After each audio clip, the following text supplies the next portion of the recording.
have the pleasure to present to you Dr. Martin Luther King, Jr.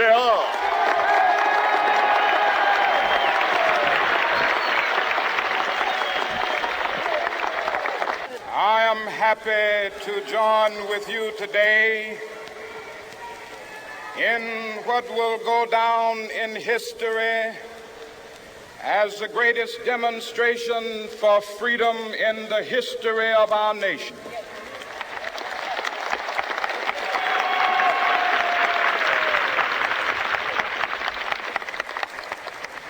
Five score years ago, a great American in whose symbolic shadow we stand today signed the Emancipation Proclamation. This momentous decree came as a great beacon light of hope to millions of Negro slaves who had been seared in the flames of withering injustice. It came as a joyous daybreak to end the long night of their captivity. But 100 years later, the Negro still is not free. 100 years later, the life of the Negro is still sadly crippled by the manacles of segregation and the chains of discrimination. 100 years later, the Negro lives on a lonely island of poverty in the midst of a vast ocean of material prosperity. 100 years later, the Negro is still languished in the corners of American society and finds himself in exile in his own land. And so we've come here today to dramatize a shameful condition. In a sense, we've come to our nation's capital to cash a check. When the architects of our republic wrote the magnificent words of the Constitution and the Declaration of Independence, they were signing a promissory note to which every American was to fall heir. This note was a promise that all men, yes, black men as well as white men, would be guaranteed the unalienable rights of life, liberty, and the pursuit of happiness. It is obvious today that America has defaulted on this promissory note insofar as her citizens of color are concerned. Instead of honoring this sacred obligation, America has given the Negro people a bad check, a check which has come back marked insufficient funds.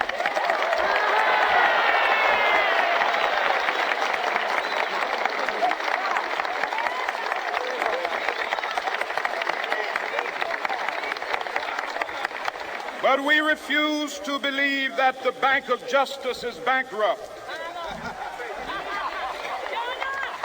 We refuse to believe that there are insufficient funds in the great vaults of opportunity of this nation.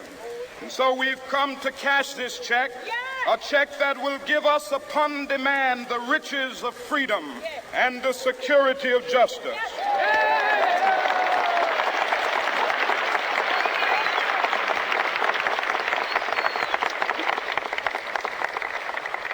We have also come to this hallowed spot to remind America of the fierce urgency of now.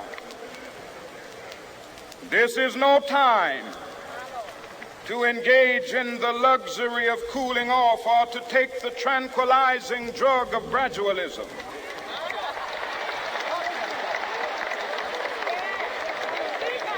Now is the time to make real the promises of democracy. Now is the time to rise from the dark and desolate valley of segregation to the sunlit path of racial justice. Now is the time to lift our nation from the quicksands of racial injustice to the solid rock of brotherhood. Now is the time to make justice a reality for all of God's children. It would be fatal for the nation to overlook the urgency of the moment. This sweltering summer of the Negro's legitimate discontent will not pass until that is an invigorating autumn of freedom and equality. 1963 is not an end, but a beginning. Those who hope that the Negro needed to blow off steam and will now be content will have a rude awakening if the nation returns to business as usual.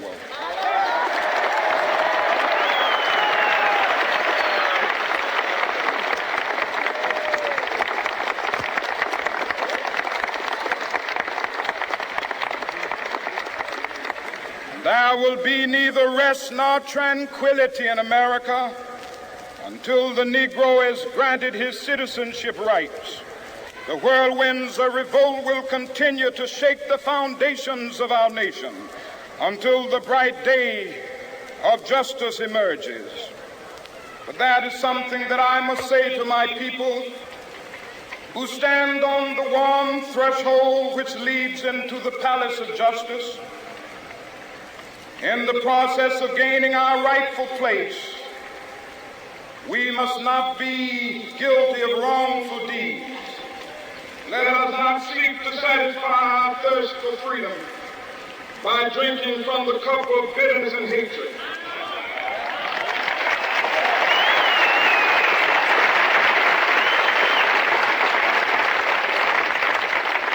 We must forever conduct our struggle on the high plane of dignity and discipline. We must not allow our creative protest to degenerate into physical violence.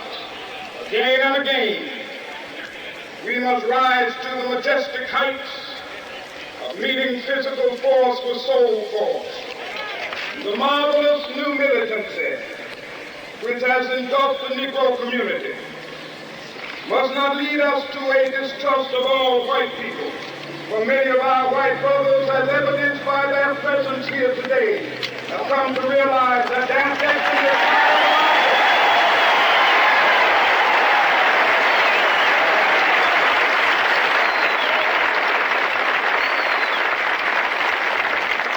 They have come to realize that their freedom is inextricably bound to our freedom. We cannot walk alone. As we walk, we must make the pledge that we shall always march ahead. We cannot turn back. There are those who are asking the devotees of civil rights, when will you be satisfied? We can never be satisfied as long as the Negro is the victim of the unspeakable horrors of police brutality.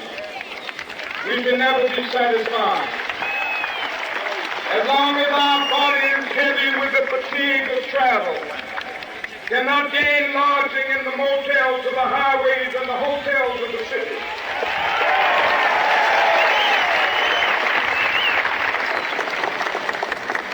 We cannot be satisfied as long as a Negro in Mississippi cannot vote and a Negro in New York believes he has nothing for which to vote.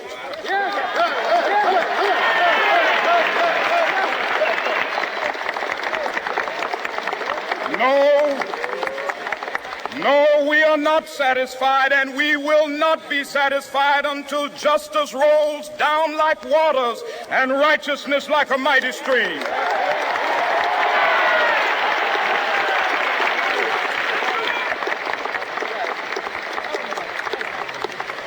I am not unmindful that some of you have come here out of great trials and tribulations.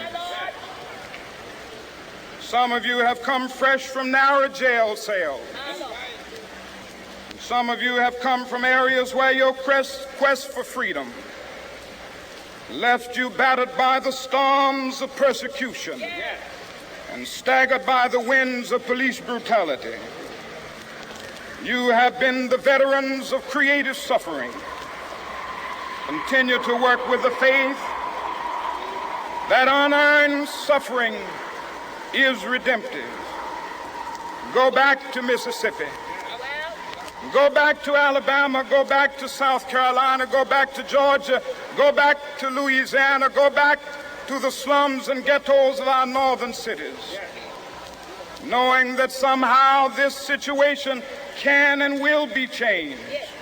Let us not wallow in the valley of despair. I say to you today, my friends,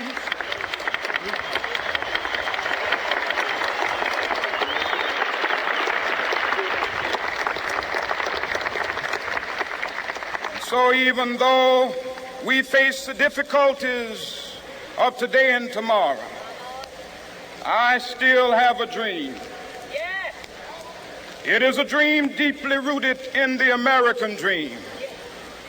I have a dream that one day this nation will rise up and live out the true meaning of its creed. We hold these truths to be self-evident, that all men are created equal.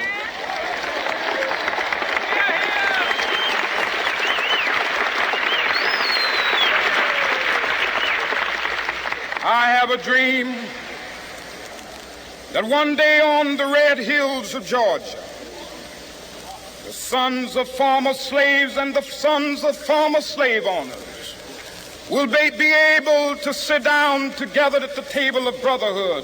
I have a dream that one day even the state of Mississippi, a state sweltering with the heat of injustice, sweltering with the heat of oppression, will be transformed into an oasis of freedom and justice. I have a dream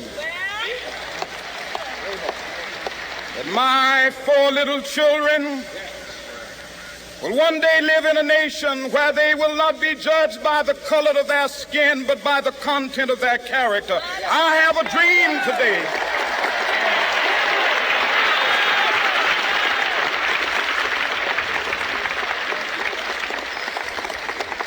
I have a dream that one day down in Alabama, with its vicious racists, with its governor having his lips dripping with the words of interposition and nullification, one day right there in Alabama, little black boys and black girls will be able to join hands with little white boys and white girls as sisters and brothers. I have a dream today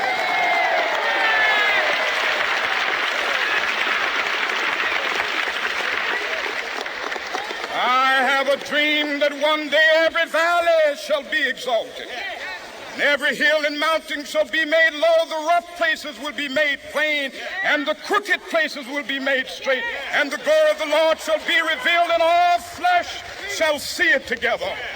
This is our hope. This is a faith that I go back to the South with. With this faith, we will be able to hew out of the mountain of despair a stone of hope. With this faith, we will be able to transform the jangling discords of our nation into a beautiful symphony of brotherhood.